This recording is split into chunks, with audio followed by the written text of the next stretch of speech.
quý vị là hiện nay Việt Nam có hơn 1,4 triệu thanh niên không làm, không học và cũng không có nghề. 1,4 triệu. Và tin cho biết rằng là nhà chức trách Việt Nam cảnh báo gay có nhiều thanh niên không đi học, không đi làm mà cũng không học nghề nghiệp công gì hết.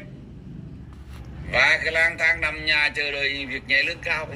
Nó là cái tờ VN Express hôm qua đã đưa thông tin dẫn đến phúc trình từ cái cục thống kê cho biết 3 tháng cuối năm 2025 thì Việt Nam có khoảng 1,4 triệu thanh niên và các thiếu nữ từ 15 đến 24 tuổi trong tình trạng là ba không học hành gì, không làm việc gì, rồi cũng không có nghề nghiệp gì.